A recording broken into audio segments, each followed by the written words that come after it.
Imagine this. It's your best friend's bachelorette party. The music is pounding, and you are desperate to find the entertainment.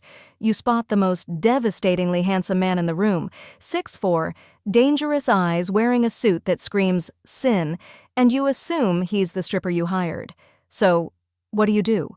You march right up to him, shove a crumpled $50 bill into his breast pocket, and demand a private dance with no boundaries. But what happens when that man isn't a stripper at all? What happens when you walk into a boardroom the next morning and realize that the man you tried to tip is the ruthless alpha king of the city? He is your new boss, and he has kept your $50 as a deposit for a dance he fully intends to collect. Welcome back to the pack, and a massive hello to our new listeners here at a Linas Romantasy collection. We are diving straight into a story filled with spicy misunderstandings, possessive alphas, and a chihuahua with a Napoleon complex. Before we let the chaos unfold, please take a second to smash that like button, share this video with your book bestie, hit subscribe, and turn on that notification bell icon so you never miss a single moment of the romance. And I want to know who is here with us today. Jump into the comments section right now and tell me, where in the world are you listening from? Let's see how far our pack extends. Now grab your snacks and let's get into the story. Chapter 1. The $50 Mistake. The bass at Club Velvet didn't just vibrate the floor, it rattled Chloe Hart's teeth. "Remind me again," Chloe shouted over the thumping rhythm of a remix that sounded like a robot having a seizure, "why I agreed to this." Maya, wearing a sash that screamed bride-to-be in glittery pink font, grabbed Chloe's shoulders and shook her. "Because you love me, and because you need to get out of your office.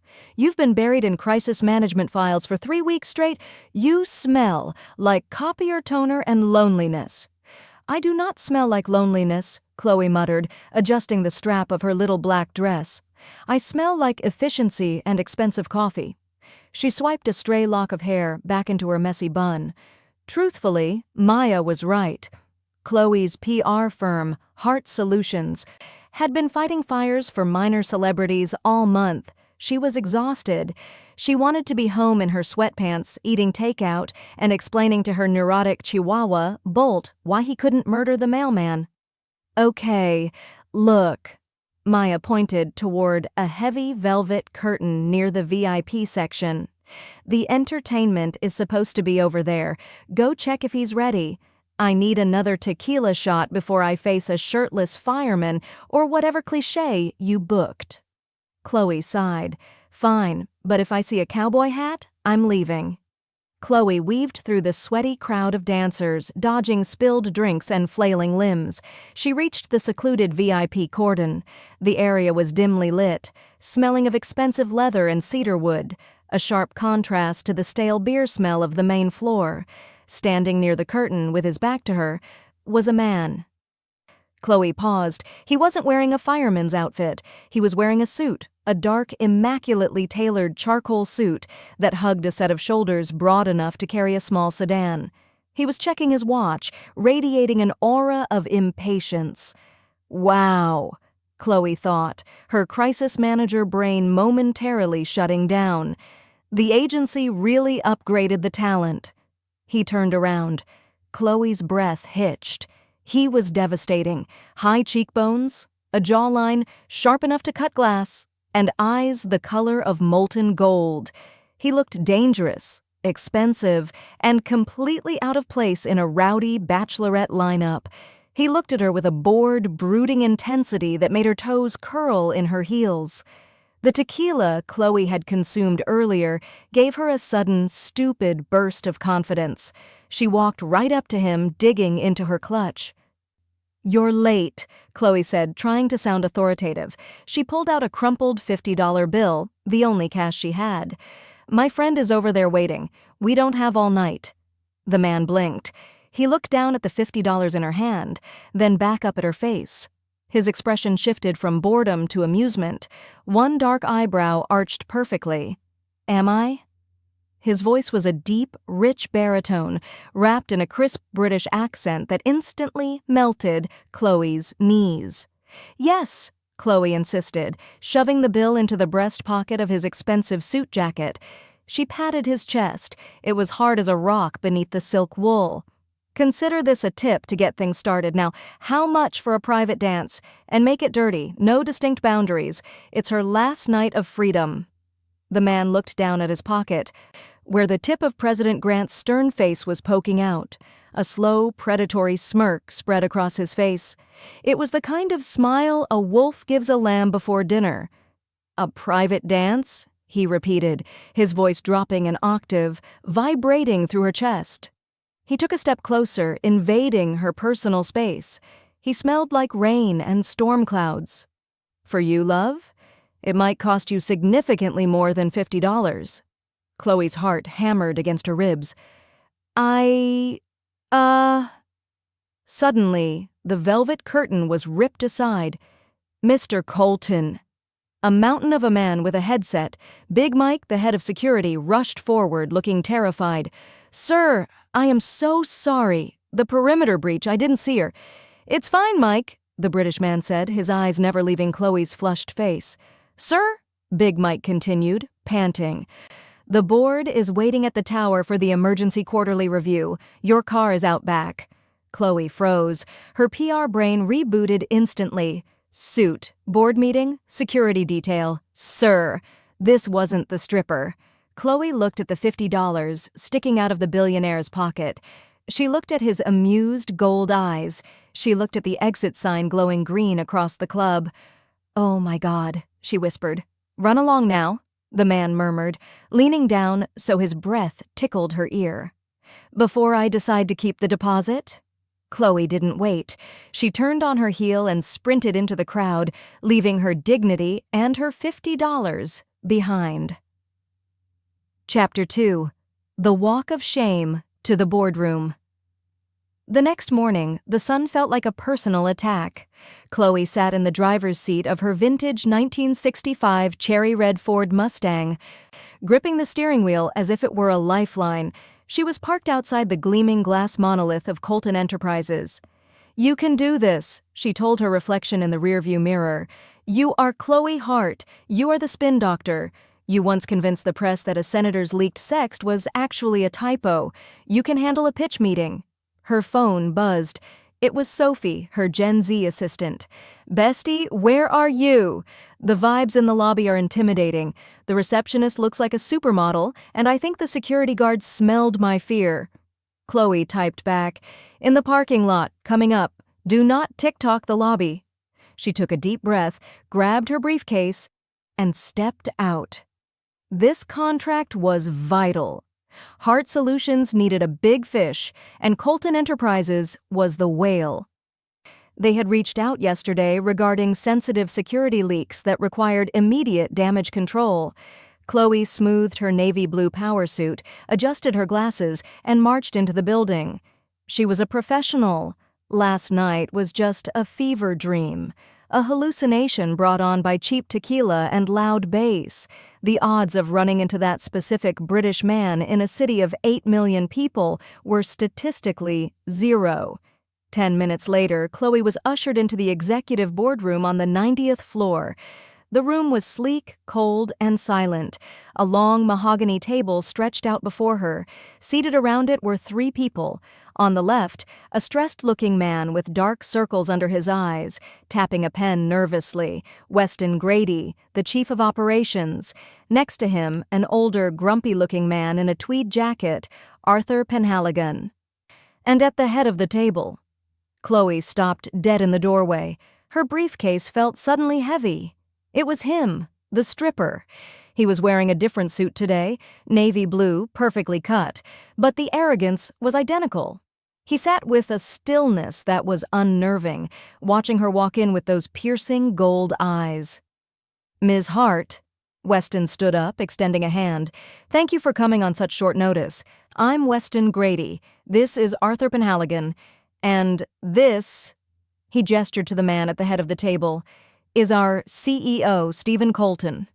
Steven didn't stand up. He just leaned back in his leather chair, steepling his fingers. A ghost of a smirk played on his lips. "Ms. Hart," Steven said. The British accent hit her like a physical wave, bringing back the sensory memory of the club's VIP lounge.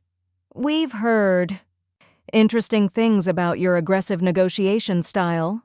Chloe's face burned. She forced herself to walk to her chair and sit down, praying the floor would open up and swallow her whole. "Mr. Colton?" she managed to say, her voice tight but steady. "It's a pleasure to formally meet you." "Formally," he repeated, tasting the word. "Let's get to business," Arthur grumbled, eyeing Chloe with suspicion. "We have a leak. Photos. Rumors. We need it buried." Chloe opened her briefcase, her hands shaking slightly. "Right. Crisis management. That's what I do. I need to know the nature of the leak." "Wild animals," Weston said quickly. "Wolves. Sightings in the city. People are panicking. We need you to spin it." Chloe nodded, taking notes, trying desperately to avoid looking at the head of the table. "Okay, wolves. We can spin that. Viral marketing campaign for a new video game?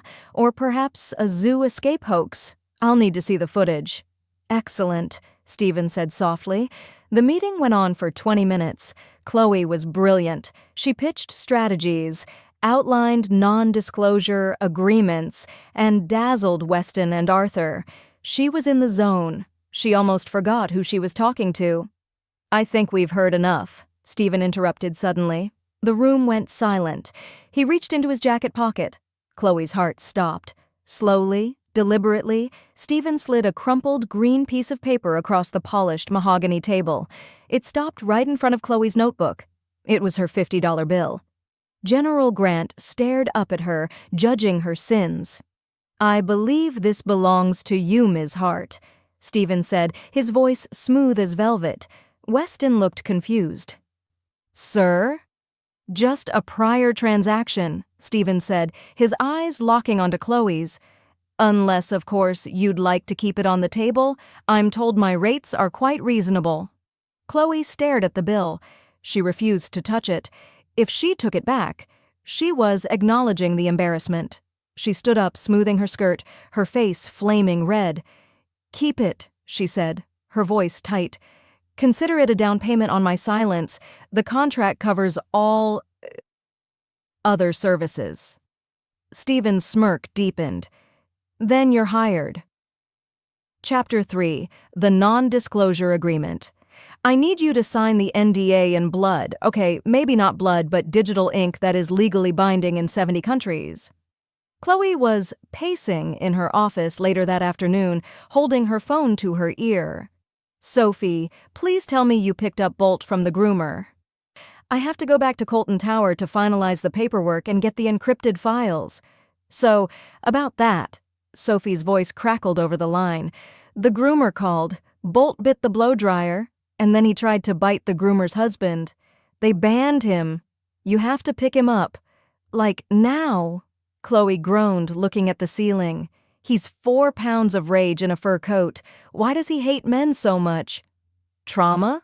Or maybe he's just a feminist icon," Sophie suggested, unhelpfully. "Anyway, you have to get him. I can't do it. I'm still setting up the social listening dashboards for the Colton account like you asked." Chloe grabbed her keys. "Fine. I'll pick him up, but I have to go straight to Colton's office. I can't be late on the first day." An hour later, Chloe was walking through the pristine marble lobby of Colton Enterprises, carrying a designer dog carrier that was vibrating with low, demonic growls. "Shh, Bolt, please," Chloe hissed at the bag. "These floors cost more than my life. Do not pee on them." She reached the top floor. Weston was waiting for her, looking even more stressed than before. "Ms. Hart." "Good. You have the tablet?" Weston asked, eyeing the bag. "Is that a cat?" "It's a chihuahua named Bolt," Chloe said. "My assistant had a crisis. He's harmless." As if on cue, Bolt let out a snarl that sounded like a chainsaw hitting a metal pipe. "Right," Weston said, taking a step back. "Mr. Colton is in his office. He needs to countersign the NDA personally." Chloe walked into the massive corner office. It was beautiful, floor-to-ceiling windows overlooking the city skyline, dark furniture and minimal decor. Steven was standing by the window, looking out at the gathering storm clouds. He turned as she entered. He had discarded his jacket and rolled up his sleeves, revealing forearms that were thick with muscle and dusted with dark hair. "Ms. Hart," he said. "And guest." "This is Bolt," Chloe said apologetically, setting the bag down. "I'm sorry. Scheduling conflict. I'll keep him in the bag." "I like dogs," Steven said, walking toward her. "He doesn't like men," Chloe warned, stepping in front of the bag. "Seriously, he goes for the ankles. He's a rescue. He has trust issues." "Let him out." "Mr. Colton, I don't want a lawsuit when he draws blood." "Let him out, Chloe." It was the first time he used her first name. The command in his voice was subtle, but it made Chloe's hands move automatically. She unzipped the bag. Bolt shot out like a fuzzy missile. He scrabbled on the hardwood floor, barking his high-pitched war cry, and charged straight at Steven's shiny Italian leather shoes. Chloe lunged forward. "Bolt, no!" Steven didn't move. He didn't flinch. He just looked down at the tiny charging dog. His eyes flashed. Just for a microsecond, a bright, luminous gold. A low, barely audible rumble vibrated in his chest. Bolt skidded to a halt inches from Steven's foot. The dog froze. He stopped barking instantly. Bolt's ears flattened against his head. He let out a pathetic whimper, tucked his tail between his legs, and rolled over onto his back, exposing his belly in total, abject submission. Chloe's jaw dropped. She looked from the dog to Steven. Steven crouched down slowly. He reached out a large hand and scratched Bolt behind the ears. The dog closed his eyes, trembling happily. "Good boy," Steven murmured. Chloe stood up, bewildered. "How did you do that? He hates everyone. He tried to bite the mailman yesterday because he sneezed." Steven stood up, wiping his hand on a handkerchief. He looked at Chloe, that amused smirk playing on his lips again. "Animals are excellent judges of character, Chloe. They know who the alpha is." He stepped closer, his voice dropping to that husky whisper. "Perhaps you should take a lesson from him." 4. The Spin Doctor. Code RED Bestie. It's trending. Downtown Monster is literally number 3 on Twitter right now, right under some K-pop star's birthday. Chloe clamped the phone between her shoulder and her ear, typing furiously on her laptop as she marched down the hallway of the 90th floor. "Sophie, read me the tweet." The viral one. User City Sleepless says, "Saw a bear dog thing eating a dumpster behind 5th Street. It looked at me and my soul left my body." Pic attached. It's blurry, but Chloe, it looks big. Chloe burst into the conference room affectionately dubbed the War Room. Weston Grady looked like he was about to hyperventilate into a paper bag. Arthur Penhaligon was pacing, muttering about cleaning up the mess the old-fashioned way. And Steven Colton? He was sitting at the head of the table, calm as a frozen lake, spinning a fountain pen between his fingers. "We have a situation," Chloe announced, slamming her laptop onto the table. She projected the blurry photo onto the smart screen. It showed a hulking, shadowed silhouette with glowing eyes in a dark alley. "That," Arthur growled, pointing at the screen, "is a disaster. I told the young ones to stay indoors during the pre-shift jitters." "Arthur," Steven's voice was low, cutting through the room like a knife. "Quiet." He turned his gold-flecked eyes to Chloe. "What is the play, Ms. Hart?" "We don't deny it," Chloe said, her mind racing at 100 miles an hour. "Denial makes people dig deeper. If we say it's a hoax, the conspiracy theorists will camp out on 5th Street with thermal cameras." "So we admit there is a monster?" Weston squeaked. "No," Chloe smirked, tapping her keyboard. "We admit there is a marketing campaign." She pulled up a mock-up graphic she had designed in 5 minutes. It featured the Colton Enterprises logo and a stylized, gritty silhouette of a wolf. "We leak a statement to TechCrunch in 10 minutes, Chloe explained, pacing the room. Colton Enterprises is secretly developing an augmented reality urban exploration game, Project Hunter. The monster people saw? It was a beta test projection glitch, high-tech holograms. The room went silent. Steven stopped spinning his pen. He leaned forward, resting his chin on his hand. A slow, appreciative smile spread across his face. You want to tell the world that our slips are actually sophisticated technology? Exactly, Chloe said, feeling the adrenaline rush she lived for. It explains the sightings. It explains why you can't catch it. And best of all, it makes Colton Enterprises look like innovators, not harborers of cryptids. The stock price will probably go up. Arthur blinked, stunned. That is actually brilliant. I know, Chloe said. She looked at Steven.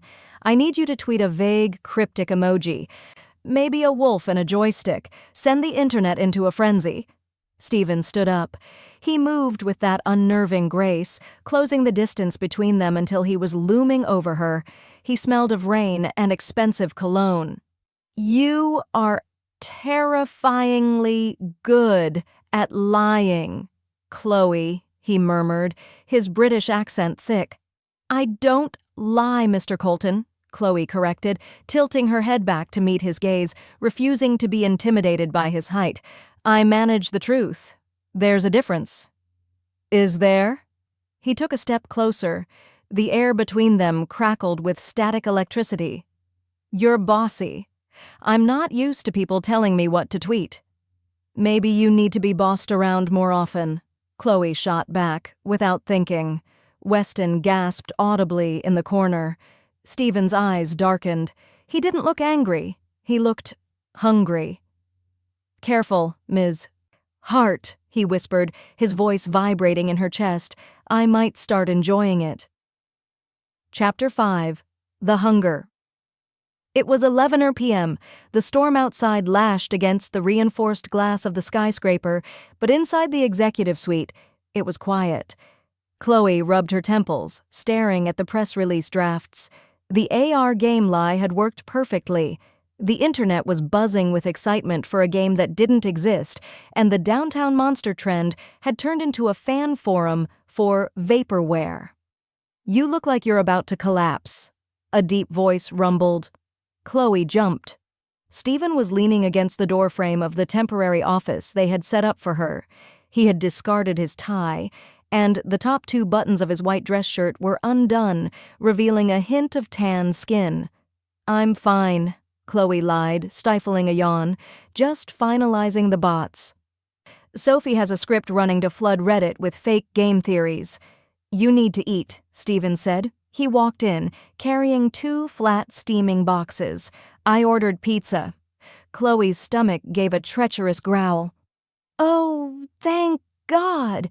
Please tell me it's not something pretentious like truffle oil and arugula. Meat lovers, Steven said, setting the boxes on her desk. Extra meat. Quadruple meat, actually. I was famished. They sat on the leather sofa in the corner of the office. Chloe took a slice, moaning as the cheese hit her tongue. Okay, you're forgiven for the cryptic brooding earlier. This is amazing. Steven watched her eat with an intensity that made her pause. He wasn't eating like a CEO. He was eating like a starving man. He decimated 3 slices in the time it took her to finish 1 crust. So, Steven said, wiping his mouth with a napkin, why are you here, Chloe? Not here in the office. I mean, why is a woman as vibrant as you spending her Friday night eating pizza with a client? I'm married to the job. Chloe shrugged, picking at a pepperoni. It's safer. Jobs don't ghost you. Jobs don't lie about their crazy exes. Jobs pay you. Cynical, Steven observed. Realistic, she corrected. What about you? You're the billionaire king of the city. Why aren't you out at Club Velvet with a model on each arm? Steven's expression shifted. A shadow passed over his face. I have responsibilities. A very large family. They rely on me for protection, for guidance. It leaves little time for models. A big family? Chloe raised an eyebrow. I didn't see any photos on your desk. They are unconventional, Steven said vaguely. He leaned back, stretching his arm along the back of the sofa behind her head. He didn't touch her, but his heat radiated toward her. And finding a partner who can handle my lifestyle is difficult. Most people run when they see the teeth. Chloe laughed. The teeth? What, are you a shark in the boardroom? Something like that, he murmured. He turned his head, his nose flaring slightly as if he was inhaling her perfume. You smell like vanilla and old books. It's soothing. Chloe's heart skipped a beat. The compliment was so specific, so intimate. It's my shampoo. It's intoxicating, he said, his voice dropping to that dangerous whisper. He leaned in, just an inch. Chloe froze. She wanted him to kiss her. God, she wanted to kiss the arrogant, British pizza-eating billionaire. Suddenly, Steven stiffened. He pulled back abruptly, his jaw clenching. He stood up, putting distance between them. I should get you a car, he said, his voice rough. It's late. The storm is getting worse. Chloe blinked, feeling the loss of his warmth instantly. Right. The storm. She didn't know why he had pulled away, but for a second she could have sworn his eyes had flashed gold again. Chapter 6. The Dog Whisperer. Saturday morning was supposed to be Chloe's sanctuary. Sweatpants, no makeup, and a dramatic retelling of her week to Bolt, who usually listened with judgmental silence. And then he just pulled away, Bolt, Chloe complained, scrubbing a dish in her tiny kitchen. 1 second we were having a moment, and the next he looked like he wanted to eat me, and not in the fun way. Bolt yipped from his spot on the rug, gnawing on a squeaky toy shaped like a mailman. Knock. Knock, knock. Chloe froze. She looked at the door. She wasn't expecting anyone. Sophie usually texted outside before arriving. She walked to the door and looked through the peephole. She gasped and jumped back. It was Steven. He was wearing casual clothes, dark jeans and a black t-shirt that fit him so tightly it should be illegal. He held a sleek, silver briefcase. Chloe? His voice came through the wood. I know you're in there. I can hear your heart rate. Is he insane? Chloe thought, glancing at her reflection. She smoothed her oversized t-shirt, which read, I'm sorry for what I said when I was hungry, and opened the door. Steven? What are you doing here? How do you know where I live? HR files, he said shamelessly. He held up the briefcase. The encrypted drive for the weekend monitoring. Weston forgot to give it to you. You came all the way to Brooklyn to deliver a flash drive? Chloe crossed her arms. I like to be thorough. He looked past her. May I come in? Sure, enter the chaos. Chloe sighed, stepping aside. Steven stepped into her apartment. Immediately, the space felt half the size. He seemed to take up all the air in the room. He looked around at her messy bookshelf, the pile of laundry on the chair, and the half-eaten bagel on the counter. Suddenly, a low growl erupted from the floor. Bolt came charging around the corner, teeth bared, ready to defend his territory against the intruder. Bolt, no! Chloe shouted, diving for the dog. But Bolt didn't attack. He skidded to a halt in front of Steven's boots, sniffed once, and then did the unthinkable. He started wagging his tail. His whole body wiggled. He let out a happy yip and pawed at Steven's laces. Steven smirked. He crouched down and scratched Bolt's chest. Hello, little warrior. You have got to be kidding me, Chloe groaned. That dog is a micro-terrorist who bites people for sneezing, but he loves you? You're bribing him. I know it. I told you, Steven said, standing up. He has good taste. He walked toward her kitchen. Is your sink dripping? What? Oh, yeah, Chloe said, embarrassed. The handle is stuck. The super is supposed to come fix it on Monday. It's been driving me crazy. Steven walked over to the sink. This one? Yeah, but be careful. It's really jammed. You need a wren. Steven casually reached out, grabbed the rusted metal handle and turned it. There was a screech of metal, and then silence. The drip stopped. He tightened it with a casual flick of his wrist that made the pipes groan. It looked effortless, like he was twisting a bottle cap, not rusted plumbing. He turned to look at her, wiping a speck of rust from his thumb. "Fixed." Chloe stared at his arms. The muscles flexed under the black cotton. She swallowed hard. "You're handy," she squeaked. "I like to fix things that are broken," Steven said softly, taking a step toward her. The kitchen was very small. He was very close. "Do you?" Chloe breathed. "Yes," he murmured. He reached out, tucking a loose strand of hair behind her ear. His fingers were rough, warm, and electric. "But some things I prefer to break." The air left Chloe's lungs. Before she could process the innuendo, Bolt barked happily, breaking the spell. Steven pulled back, a flicker of regret in his eyes. "The drive is on the table, Chloe. Check the logs. I'll see you on Monday." He turned and walked out, leaving Chloe standing in her kitchen with a fixed sink and a heart that was beating so fast she thought it might explode. Chapter 7. The Gala. The charity gala for the City Zoological Society was the kind of event where the champagne cost more than Chloe's college tuition and the hors d'oeuvres were too pretty to eat. Chloe stood near the ice sculpture, smoothing the fabric of her dress. It was an emerald green silk gown that hugged her curves and featured a slit high enough to make her Catholic grandmother cross herself.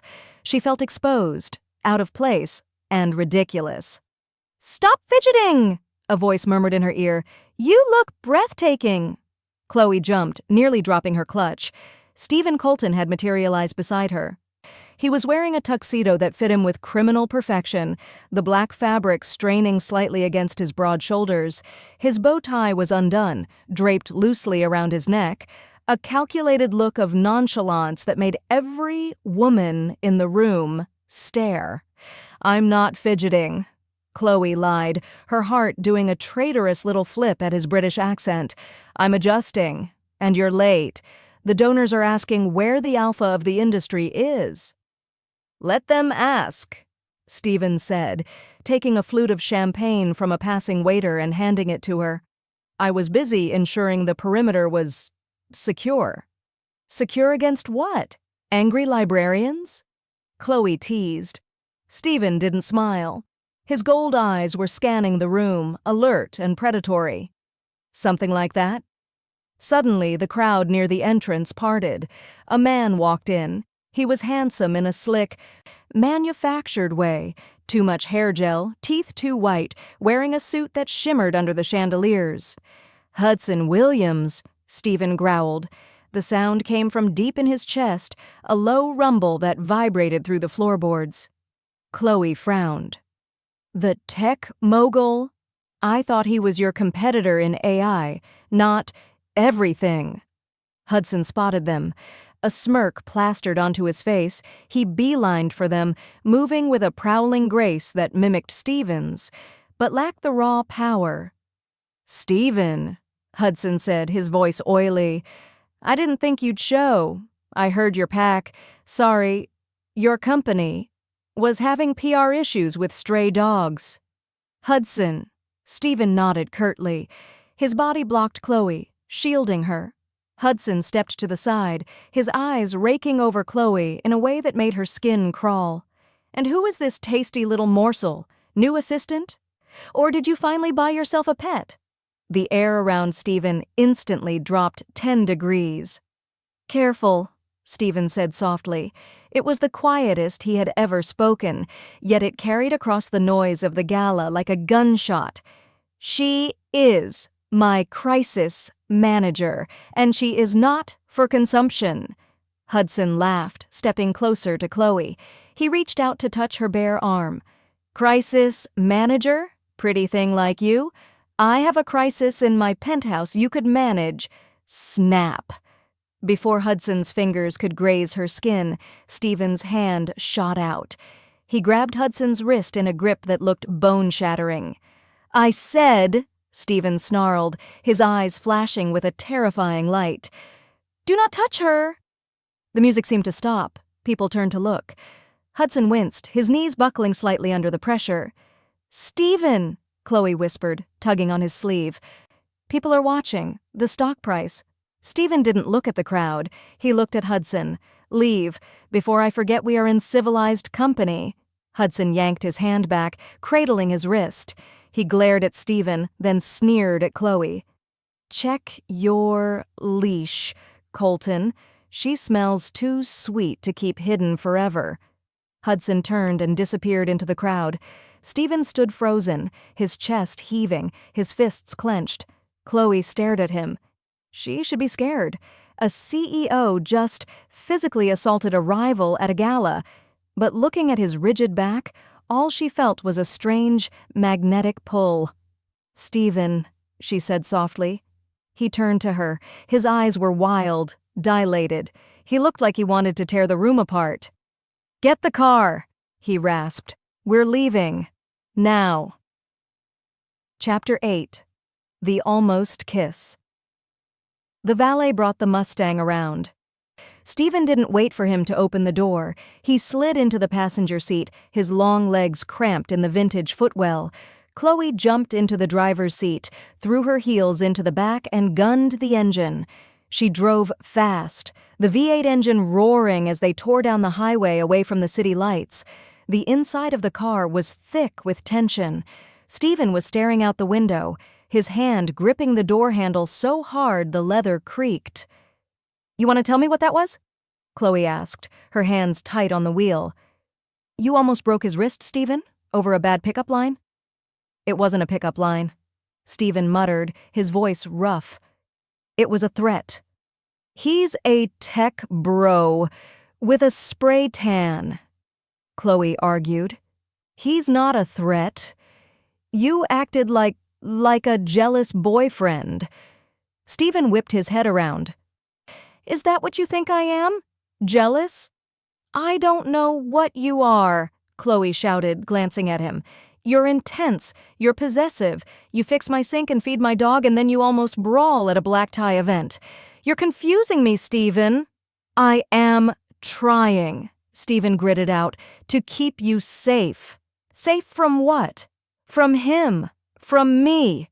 Chloe slammed on the brakes. The Mustang screeched to a halt on the deserted shoulder of the bridge overlooking the skyline. Silence filled the car, broken only by the ticking of the cooling engine and their heavy breathing. Chloe turned in her seat. Safe from you? What does that mean? Steven unbuckled his seatbelt. He turned to her, his face illuminated by the dashboard lights. He looked tortured. You have no idea what I am, Chloe. You think I'm just a man with a temper. If you knew, you'd run. I don't run, Chloe whispered. I fix things, remember? She reached out, placing her hand on his cheek. His skin was burning hot, feverish. He leaned into her touch, his eyes fluttering closed. Chloe, he groaned. He moved fast. One hand tangled into her hair, pulling her toward him. The other grabbed her waist, lifting her over the center console. Chloe gasped as she collided with his chest. He smelled of musk, adrenaline, and danger. Their faces were inches apart. She could feel his breath on her lips. His gaze dropped to her mouth, dark with hunger. Steven, she breathed, tilting her head up. He leaned in. His lips brushed hers, a feather-light touch that sent a jolt of electricity straight to her core. It wasn't a kiss yet. It was the promise of one, the promise of something devastating. Chloe closed her eyes, parting her lips, ready to surrender. Suddenly, Steven stiffened. He gasped, pulling back as if he had been burned. He shoved himself against the passenger door, his chest heaving. No, he choked out. He looked at the moon through the windshield. It was almost full, heavy, and orange in the sky. No, not now. Not like this. Steven? Chloe asked, hurt flashing in her eyes. Drive, he commanded, not looking at her. His voice was cold, distant. Take me to the tower, and then go home. Lock your door. But, drive, he roared, the sound echoing in the small car like a thunderclap. Chloe flinched. She swallowed her tears, shifted the car into gear, and drove him back in silence. Chapter 9. The Warning Signs. 2 days passed. Chloe hadn't seen Steven since the bridge. The atmosphere at Colton Enterprises was suffocating. The staff walked on eggshells. Even Weston Grady looked like he hadn't slept in a week. "Bestie, the vibes are rancid," Sophie whispered, peeking over her monitor. "Dr. Kinsey has been going up to the penthouse with a medical bag every hour. Do you think Steven is sick?" "I don't know," Chloe said, staring at the elevator. "But I'm going to find out." "He said no visitors," Sophie warned. "Like, strictly. Security is on high alert." "I'm not a visitor," Chloe said, grabbing a file folder as an excuse. "I'm his crisis manager, and he's having a crisis." She took the elevator to the 90th floor. When the doors opened, the air hit her. It was heavy, hot, and smelled metallic like ozone and copper. The lights were dimmed low. "Steven!" she called out, her heels clicking on the marble. The door to his office was ajar. She pushed it open. The office was a wreck. A chair was overturned. Papers were scattered everywhere. Steven was standing by the reinforced window, staring out at the setting sun. He was shirtless. Chloe gasped. His back was covered in sweat, his muscles trembling violently. Deep scratches marked the mahogany desk as if someone had clawed at it. "I told security." Steven's voice was a ragged growl. "No one comes up here." "I was worried," Chloe said, stepping inside. "Steven, you look... Are you sick? Do you need a doctor?" He turned around slowly. He was wearing dark sunglasses, hiding his eyes. His skin was flushed, his veins prominent against his tan skin. He looked like a man fighting a fever that was trying to burn him alive. "You need to leave, Chloe," he said, his voice straining. "Right now, leave the building. Go home." "I'm not leaving you like this," Chloe said stubbornly, dropping the file. She walked toward him. "Let me call Dr. Kinsey, or I can drive you to the hospital." "No hospitals," he shouted, stumbling back as she got close. "You don't listen. Why do you never listen?" "Because I care about you, you idiot," Chloe yelled back. Steven froze. The air in the room seemed to vibrate. He took a step toward her, his movements jerky, unnatural. "You care?" he whispered. He reached up and ripped the sunglasses off his face. Chloe took a sharp breath. His eyes weren't just gold anymore. They were glowing, luminescent, like two burning coins in the dark office. "Steven, your eyes." "The moon is rising, Chloe," he rasped, clutching his chest. "I can't stop it. Not this time." "The lock?" "I need the lock." "What are you talking about?" Chloe asked, terrified now. "Get out!" Steven roared, backing away from her toward the heavy steel door of the server room. "Run, Chloe, before I make you run!" Suddenly, the overhead lights flickered and died. A red emergency light began to pulse. "System alert," a robotic voice announced over the intercom. "Security breach detected. Initiating hard lockdown." Heavy steel shutters slammed down over the windows with a deafening clang. The office door behind Chloe hissed and sealed shut with a magnetic thud. Steven looked at the sealed door, then at Chloe. A look of pure horror crossed his face. "No," he whispered. "Hudson." He fell to his knees, a sound tearing from his throat that wasn't human. It was a snarl. "Get back!" he screamed at her, crawling toward the server room vault. "Lock yourself in the office. Don't look at me." Chapter 10. The Lockdown. The wailing of the alarm was deafening.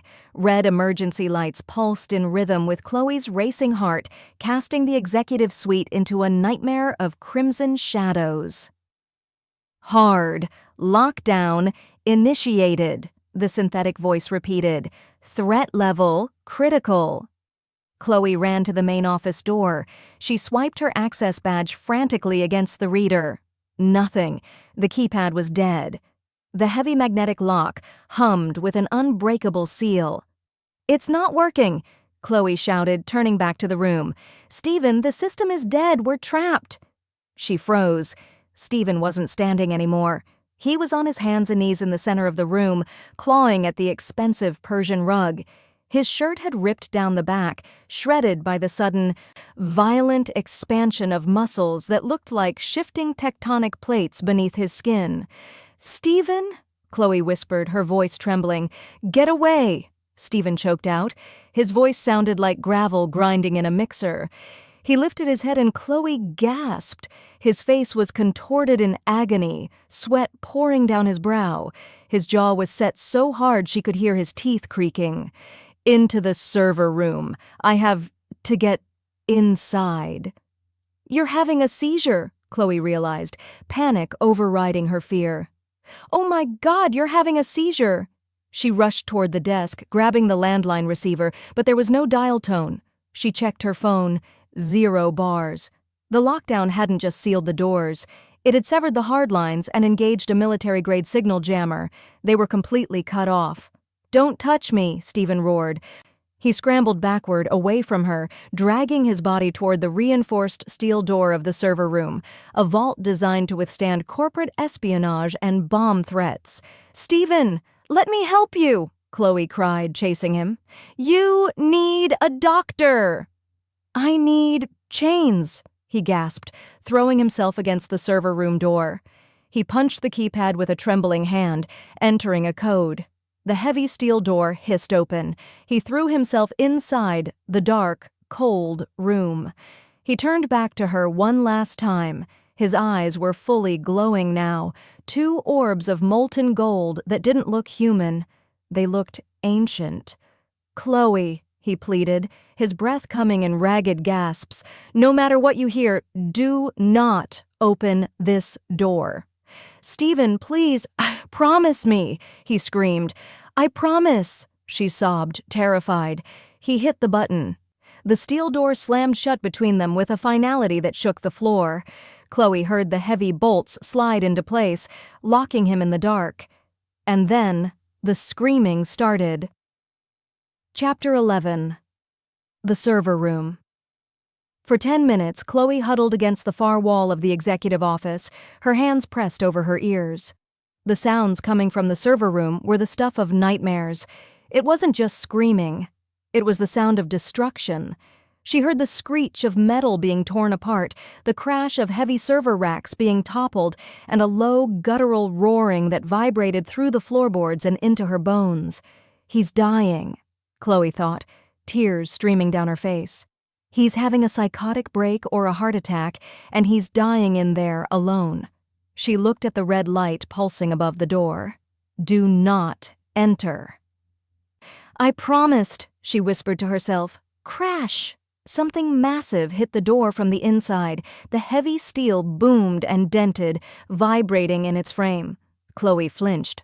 The roaring stopped. Silence. The silence was worse than the noise. It was heavy. Suffocating. "Steven?" she called out, her voice cracking. No answer. "Steven, can you hear me?"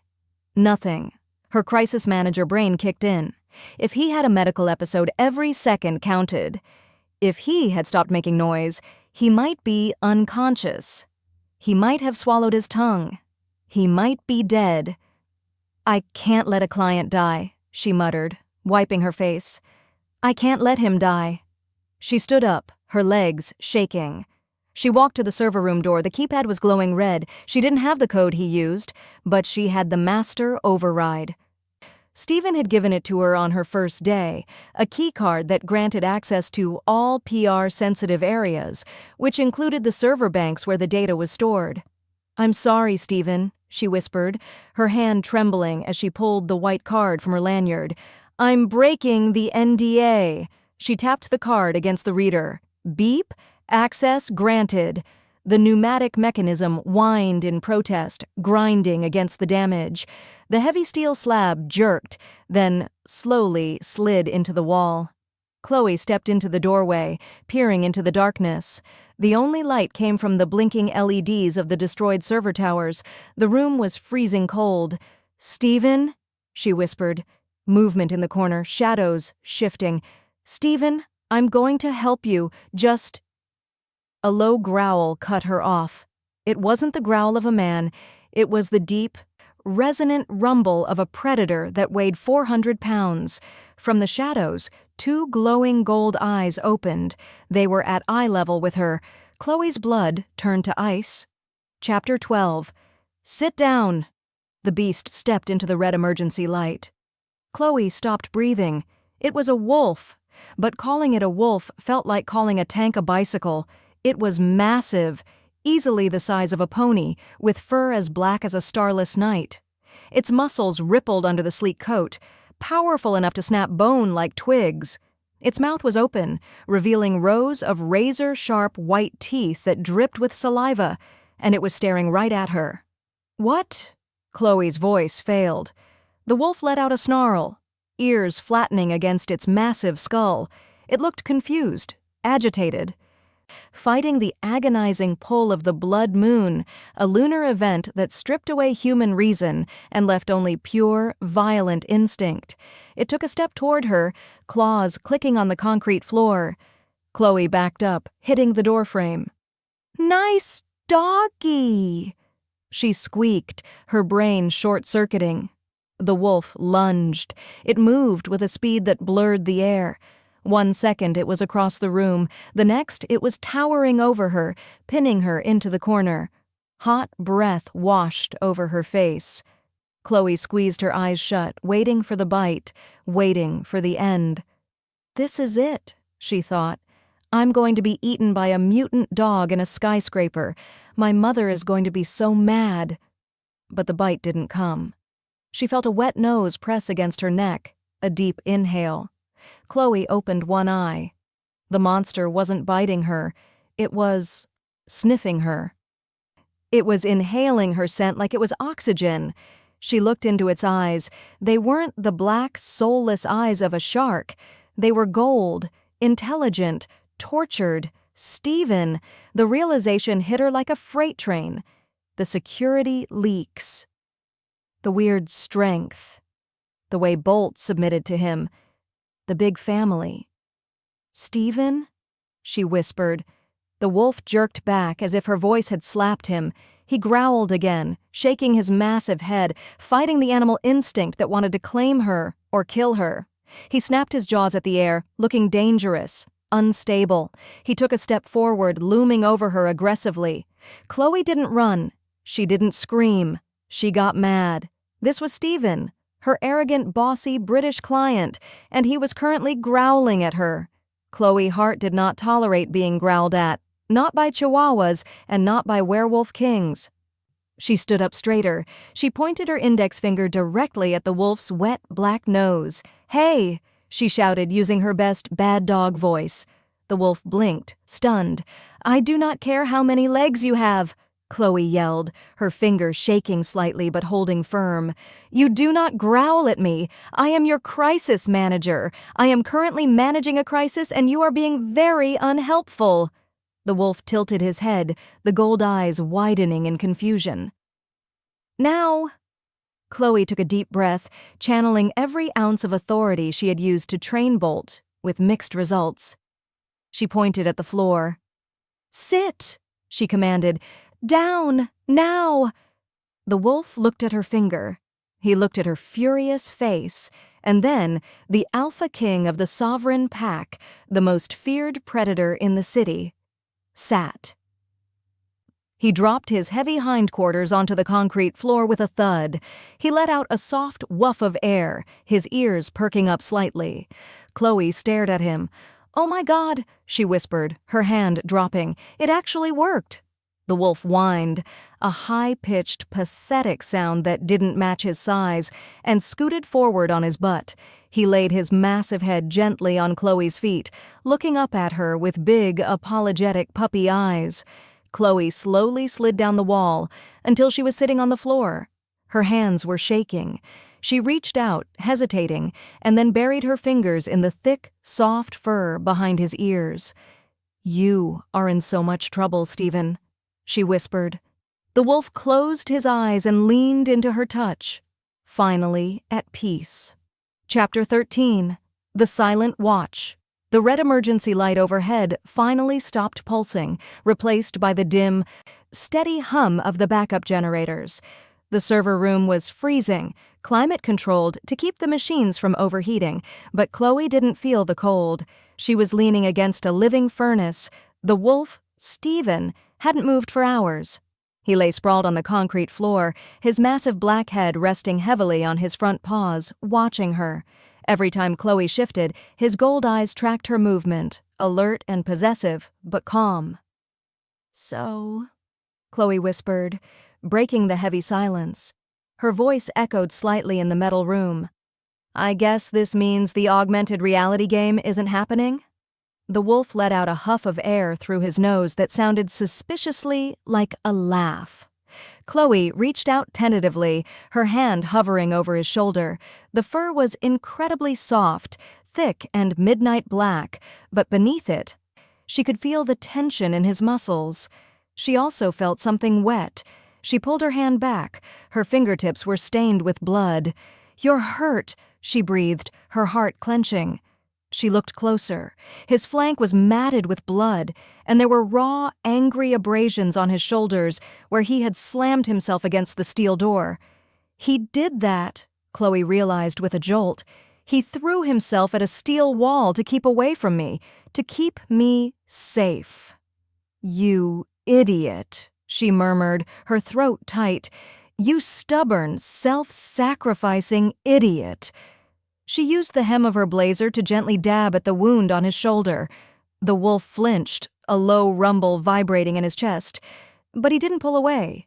He let her tend to him. "This explains so much," Chloe rambled, needing to fill the silence to keep her panic at bay. "The temper, the raw stakes.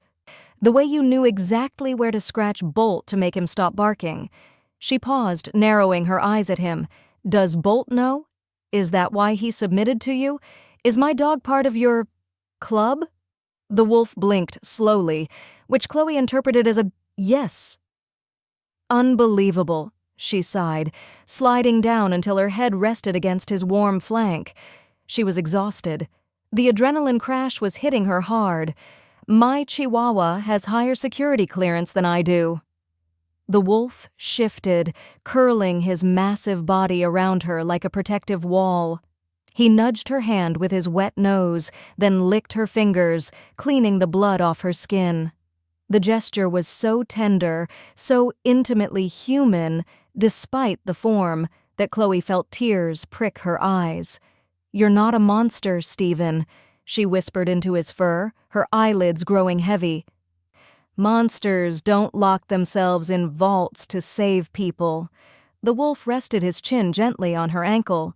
The rhythmic thumping of his massive heart against her back was a lullaby. Despite the metal room, despite the danger, despite the fact that she was cuddling with a lethal predator, Chloe felt safer than she had in years. She closed her eyes and the darkness took her. Chapter 14. The morning after Chloe woke up to the sound of a pneumatic hiss. "System reboot complete," the robotic voice announced. "Lockdown lifted." She groaned, stretching. Her neck was stiff. She reached out, expecting to feel thick fur, but her hand landed on warm, smooth skin.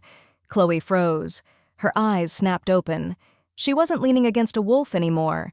She was leaning against a man. A very naked, very asleep man. Steven was sprawled on the floor, his head resting on his arm. The morning light filtering in from the hallway illuminated the long, jagged scratches on his back, remnants of the night's violence. Chloe scrambled backward, her heels clicking on the concrete, covering her eyes with one hand. "Oh God! Steven, wake up!" Steven stirred. He groaned, a deep, rough sound, and pushed himself up to a sitting position. He rubbed his face with his hands, his muscles flexing as he moved. He seemed unbothered by his lack of clothing. "Chloe?" His voice was raspy, thick with sleep. The British accent was back, and it sounded like gravel and velvet. "Don't look at me!" Chloe squeaked, ripping off her blazer and throwing it at his head. "Put this on, or wrap it around something." "Jesus, Steven!" Steven caught the blazer with supernatural reflexes. He looked at the jacket, then down at himself, and finally at Chloe's bright red face. A slow, tired smirk tugged at the corner of his mouth. "Prude," he murmured. He tied the blazer around his waist, it barely covered the essentials, and stood up. He winced, rolling his injured shoulder. "You're bleeding," Chloe said, dropping her hand now that he was decent-ish. She tried to be professional, but it was hard when the CEO of the company was half naked and looking like a Greek god who'd been in a bar fight. "It will heal," Steven said dismissively. "My kind heals fast." He walked over to her, his gold eyes serious now. The playfulness vanished. "Chloe, last night—" "You're a werewolf," Chloe said flatly. "A real, actual werewolf. Like in the movies, except less CGI and more big." "I am a lichen," Steven corrected gently, "the alpha of the sovereign pack. And He looked away, shame flickering in his gaze. "I didn't want you to find out like this. I wanted to protect you from my world." "By lying to me?" Chloe crossed her arms. "I'm your PR manager, Steven. Do you know how hard it is to spin a story when I don't know the main character is a canine?" "I was afraid you would run," he admitted, his voice quiet. He took a step toward her. "Most humans. They see the wolf, and they see a beast. They run." "I didn't run," Chloe pointed out.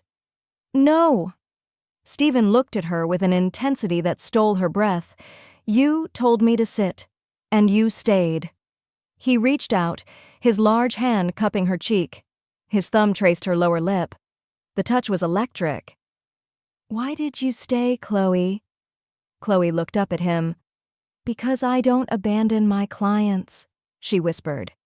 "And because I think I prefer the wolf to some of the men I've dated." Steven let out a rough laugh. "Come," he said, taking her hand.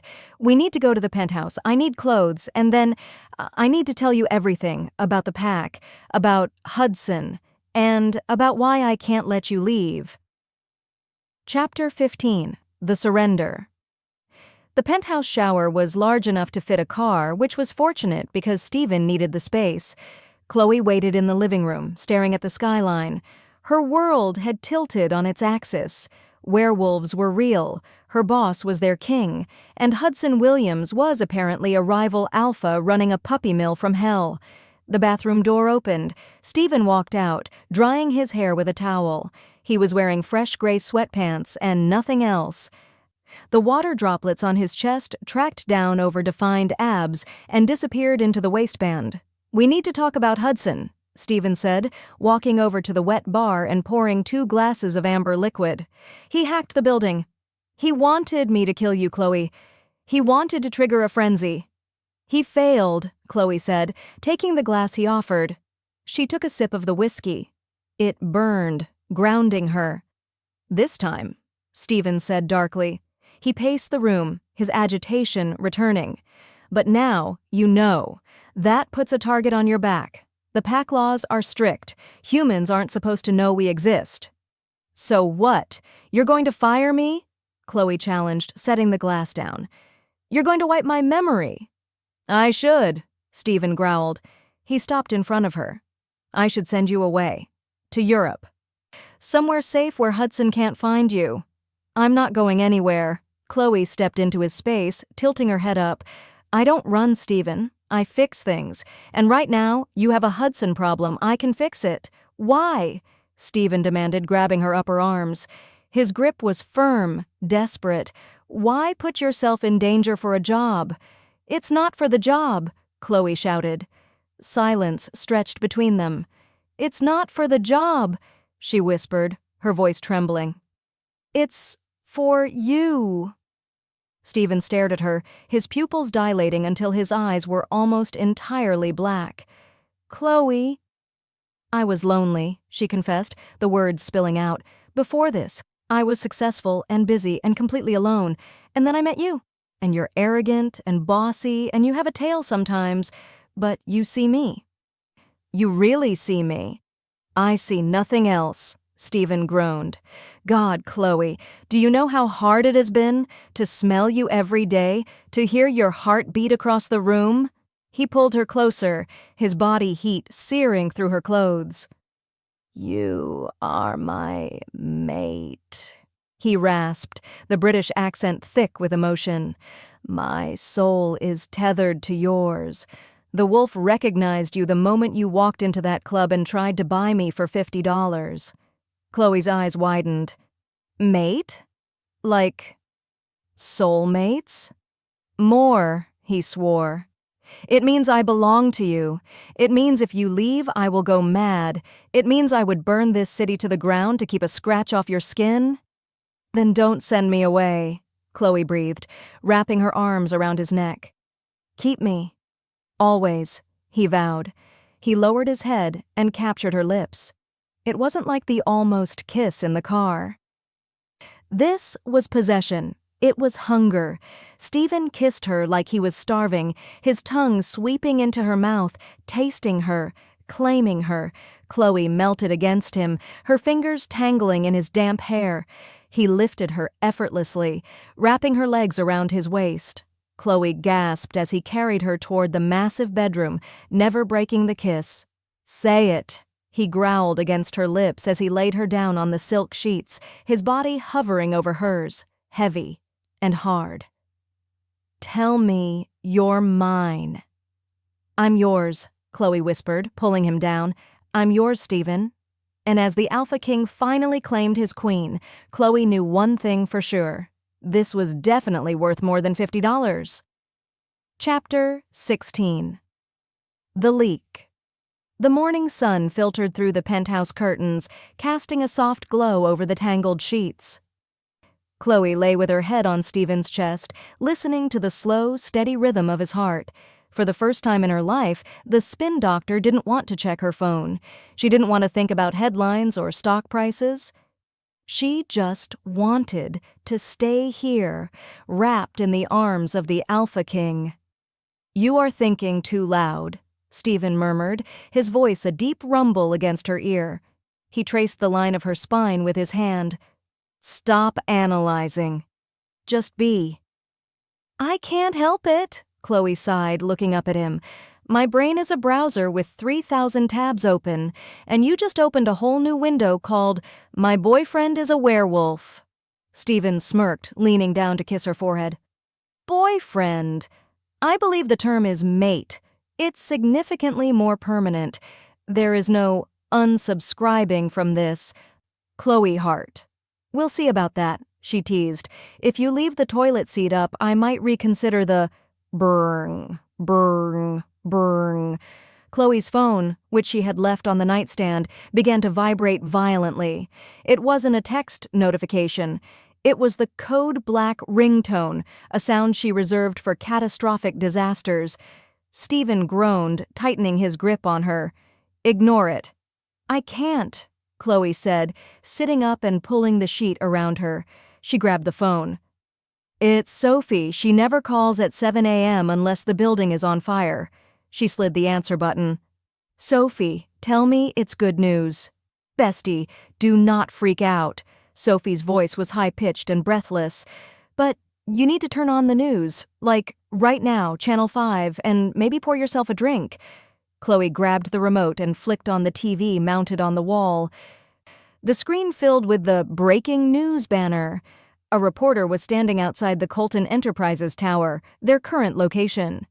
"Shocking allegations have surfaced this morning regarding Colton Enterprises," the reporter shouted over the wind.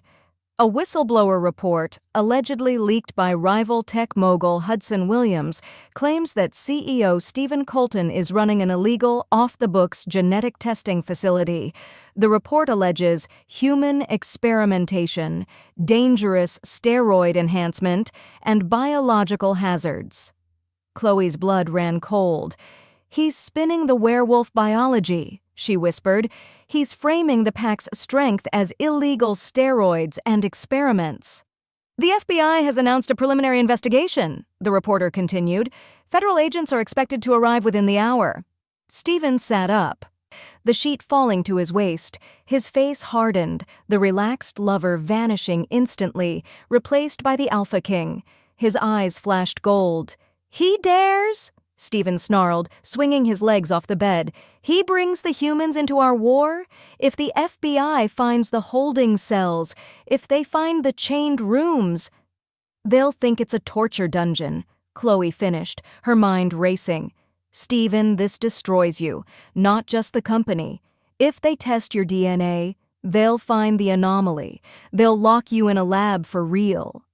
Steven stood up, naked and terrifying in his rage.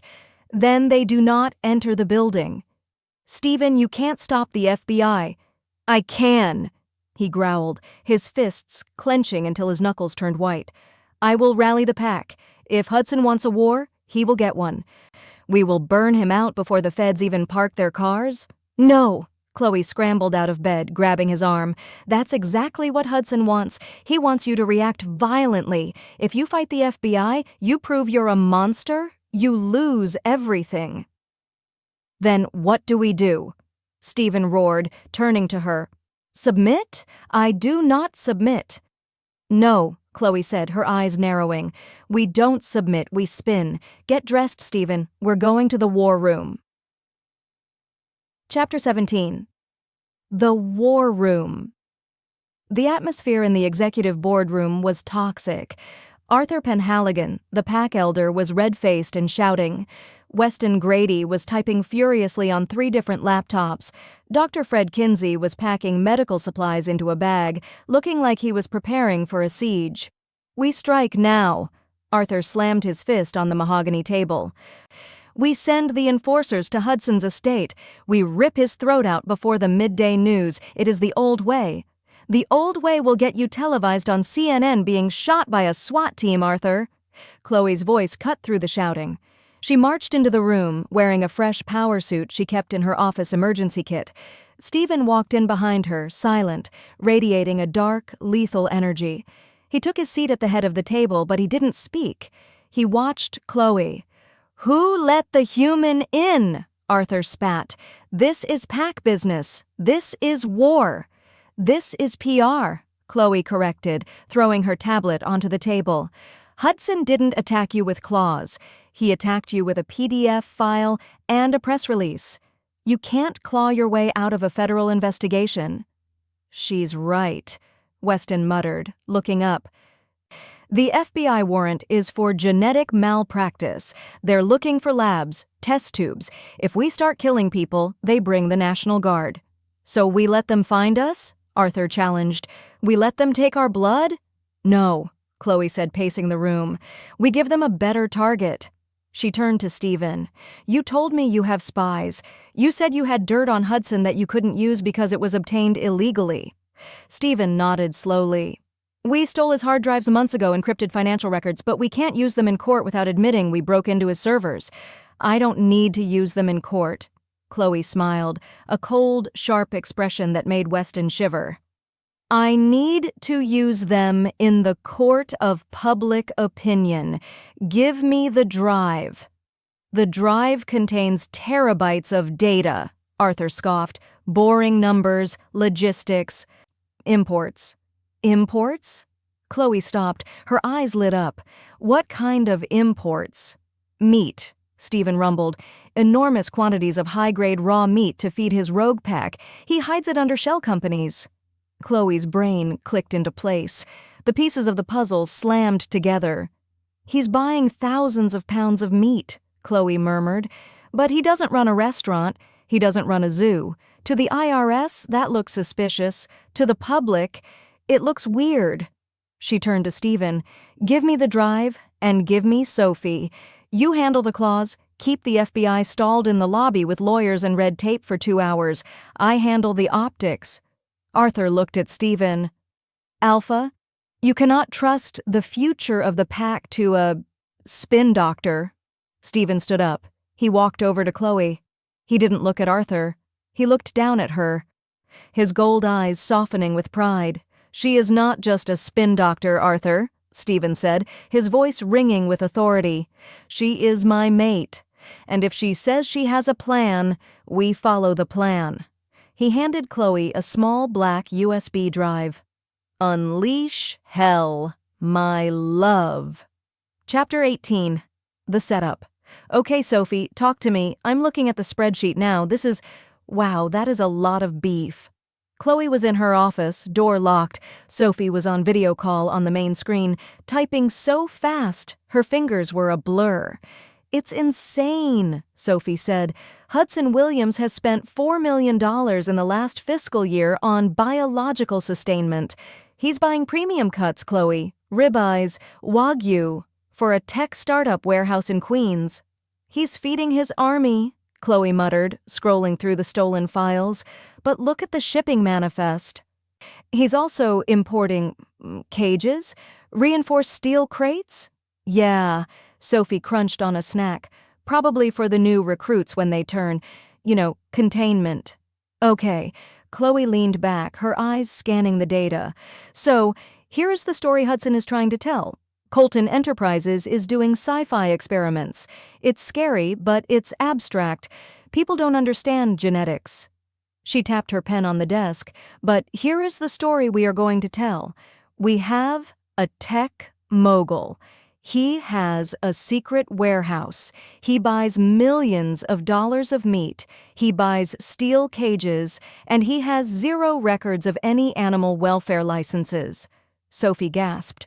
Oh my God, Chloe, you're not going to… The FBI is looking for a crime, Chloe said, a wicked grin spreading across her face. Hudson framed us for hurting humans. That's bad. But you know what the internet hates more than anything in the world? People who hurt dogs, Sophie whispered. Exactly, Chloe said. We aren't going to accuse him of being a werewolf. That sounds crazy. We're going to accuse him of running the largest, most illegal exotic animal smuggling ring and puppy mill on the East Coast. That is diabolical, Sophie said admiringly. If we leak these receipts, Twitter will eat him alive. We need a face, Chloe said, standing up. Numbers are boring. We need a victim, someone cute, someone helpless, someone who looks like they survived a terrible ordeal. She looked down at the floor. Bolt was sleeping on his dog bed, chewing on the leg of a destroyed, stuffed bear. He looked up at her, one ear flopped over, his big brown eyes blinking innocently. Sophie, Chloe said into the headset. Run down to Dr. Kinsey's office. I need a canine cervical collar, small size. Tell him it's for a PR stunt, not a medical emergency. On it. Why? Chloe scooped Bolt up. The Chihuahua let out a small grumble, but settled into her arms. Bolt just got a promotion, Chloe said, kissing the dog's head. He's about to become the face of the resistance. She turned to the door. Sophie, get the press release ready. Title it, The Truth About Hudson Williams' House of Horrors. I'm going to schedule a press conference in 30 minutes. By the time the FBI gets past the lobby, they won't be looking for test tubes. They'll be looking for abused puppies. Chloe grabbed her blazer. Let's go save the Alpha King with a Chihuahua. Chapter 19. The Puppy Mill Press Conference. The lobby of Colton Enterprises was a war zone of camera flashes and shouting reporters. Near the elevators, a team of grim-faced FBI agents and windbreakers was arguing with Steven's legal team, demanding access to the elevators. We have a warrant for genetic sampling, the lead agent barked, holding up a paper. And we have a press conference, Chloe Hart announced, her voice amplified by the podium microphone she had just switched on. The sound screeched through the lobby, silencing the room. Every head turned. The cameras swiveled from the agents to the petite woman standing on the raised stage, wearing a sharp white blazer that screamed innocence. Ladies and gentlemen of the press, Chloe said, her voice steady. My name is Chloe Hart. I represent Colton Enterprises. The allegations of human experimentation you heard this morning are false. They are a smokescreen designed to hide a much darker, much uglier truth. The FBI agent paused, frowning. Ma'am, this is an active federal investigation into the wrong crime, Chloe interrupted. She clicked a remote. The massive screen behind her lit up. It displayed documents. Thousands of them. These are financial records from Williams Tech, owned by Hudson Williams. Chloe explained, pointing at the screen. In the last 6 months, Mr. Williams has purchased 50 tons of raw meat. He has purchased reinforced steel containment cages through unlicensed shell corporations. He has soundproofed a warehouse in Queens, the reporters murmured. Hudson Williams claimed we were experimenting on people, Chloe said, her voice dropping to a hush. But the truth is, Hudson Williams is running an illegal exotic animal smuggling ring. Gasps rippled through the crowd. He is trafficking dangerous animals, Chloe continued, spinning the narrative with surgical precision. Wolves, hybrids, keeping them in tiny cages, breeding them in a puppy mill of horrors. That's a lie, a reporter from a tech blog shouted. Hudson is a visionary. Is he? Chloe signaled to the side of the stage. Then explain him. Sophie walked onto the stage. In her arms, she carried Bolt. The crowd went dead silent. Bolt, usually a ball of demonic rage, looked absolutely pathetic. He was wearing a tiny medical-grade neck brace, borrowed from the Pack Clinic. Chloe had rubbed a little water under his eyes so he looked teary. He was trembling, mostly because he wanted to bite the microphone, but to the cameras, he looked traumatized. This is Bolt, Chloe said, her voice breaking with fake emotion. He was recovered near one of Hudson's facilities. Look at him. Bolt let out a small, irritated whine. The crowd's heart broke instantly. Oh! Echoed through the lobby. Hudson Williams hurts dogs, Chloe declared, driving the final nail into the coffin. He smuggles them, he abuses them, and he tried to frame Steven Colton, a known philanthropist and animal lover, to cover his tracks. The FBI agent looked at the screen, then at the crying chihuahua, and then at his phone, which was suddenly blowing up with calls from his superiors. The internet was already reacting. Dark Save Bolt was trending worldwide. Todd Jail Hudson was second. Agent, Chloe said, locking eyes with the federal officer. The address of the warehouse is on the screen. If you hurry, you might save the rest of them. The agent looked at his team. Forget the genetic warrant. We have probable cause for trafficking. Let's move. Get to the warehouse. The FBI team turned on their heels and sprinted out of the lobby, sirens wailing. The press mob chased after them, desperate for footage of the animal ring. In the silence left behind, Steven stepped out from the shadows behind the stage. He walked up to Chloe, his eyes gleaming with awe. You are, he whispered, leaning down to brush his lips against her ear, absolutely terrifying. Chloe smirked, unbuttoning Bolt's neck brace, as the dog immediately tried to bite her finger. I told you, I handle the optics. Chapter 20. The Private Dance. 1 week later. The news cycle moved fast, but the fall of Hudson Williams was slow and painful. The FBI had raided the warehouse. They found the cages. They found the animals. Hudson's rogue pack members, who were in wolf form and unable to shift back due to the stress and drugs Hudson had been feeding them. To the world, they looked like illegally smuggled wolves. Hudson was arrested for animal cruelty, racketeering, and trafficking. His assets were frozen. His reputation was incinerated. He would spend the rest of his life in prison, and the secret of the werewolves remained safe, disguised as a sad story about exotic pets. But Chloe wasn't thinking about Hudson. She was thinking about the blindfold over her eyes. Steven, she laughed, gripping the leather seat of the car. Where are you taking me? If this is another gala, I'm breaking up with you. No galas. Steven's voice came from the driver's seat. We have unfinished business. The car stopped, the engine cut. Steven came around and opened her door, helping her out. He guided her forward, the sound of muffled bass thumping in the distance. He untied the silk blindfold.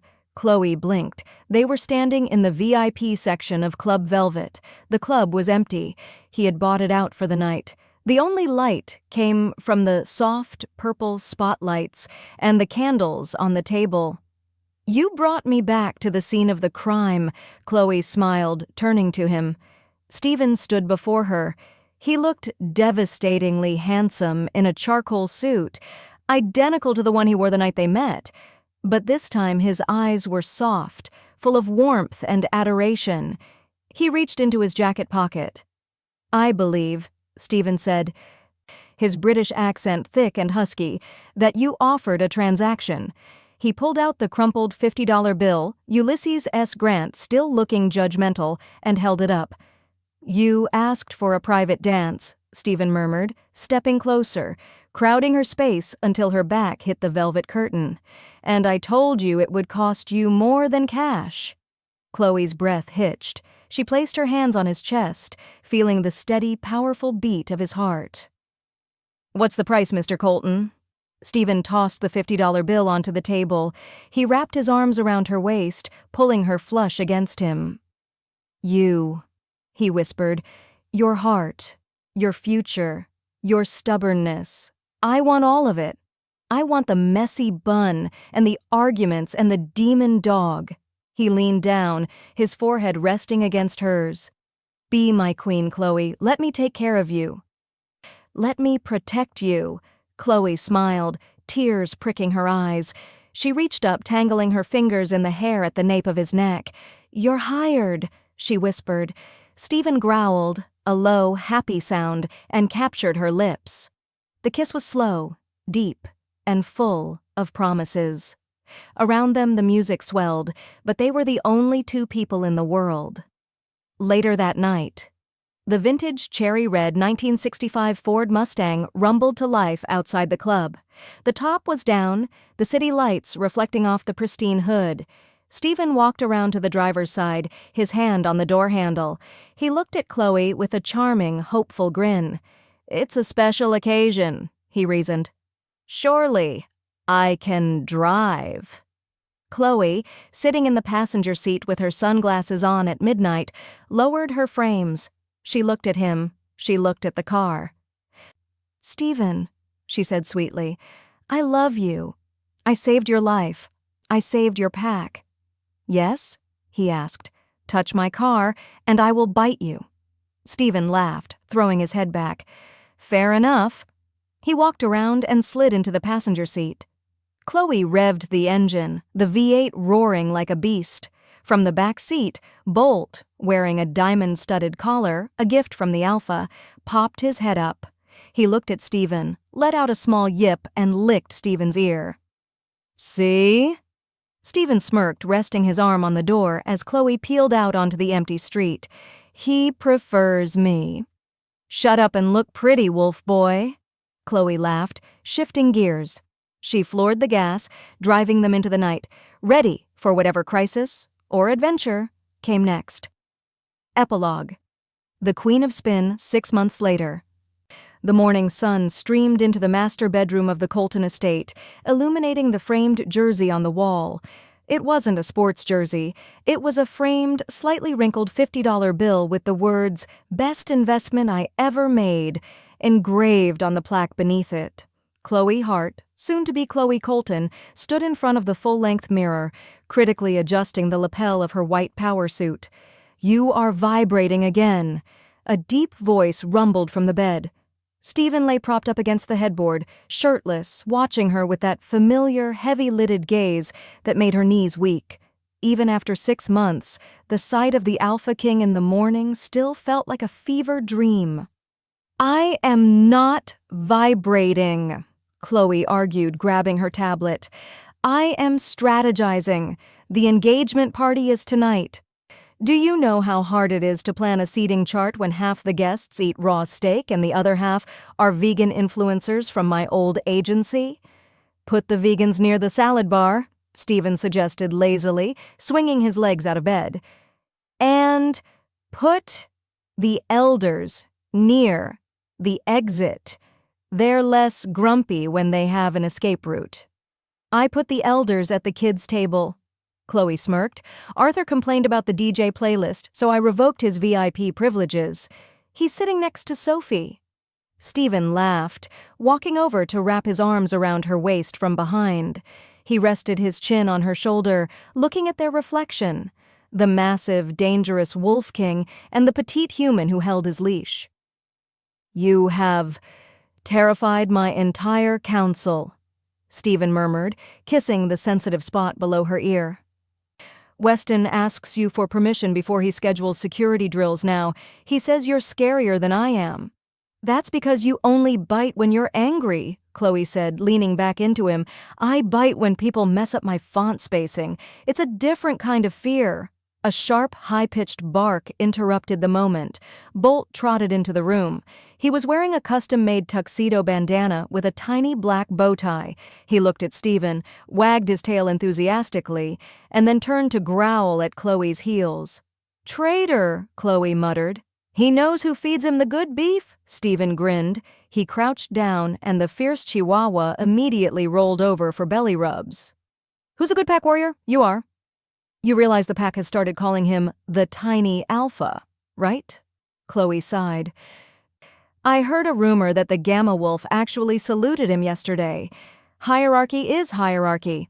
Steven shrugged, standing up.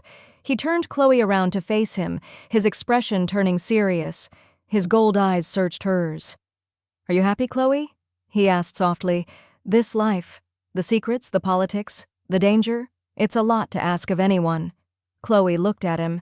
She thought about her old life, the lonely nights with takeout, the endless spin for clients she didn't care about. Then she looked at the man who had torn a steel door off its hinges to keep her safe. She looked at the ring on her finger, a yellow diamond that matched his wolf's eyes. I used to fix other people's lives because mine was empty, Chloe whispered, placing her hands on his chest. Now, I don't need to spin anything, Steven. This is the first real thing I've ever had. Steven smiled, a genuine boyish smile that he saved only for her. I love you, Spin Doctor. I love you too, Wolf Boy. By the way, Steven whispered, his voice dropping to that husky, dangerous timbre. Regarding tonight. After the party. Yes? Chloe raised an eyebrow. I booked the entertainment. Chloe froze. Steven, please tell me you didn't hire a magician. No, he smirked, leaning down until his lips brushed hers. I cleared the schedule, locked the bedroom door, and I believe I still owe you a dance. Chloe laughed, the sound bright and happy in the morning light. She grabbed his tie and pulled him down for a kiss. Make it a long one, Mr. Colton. I hear your rates are expensive. For you, my queen, he promised against her lips. It's on the house. The end.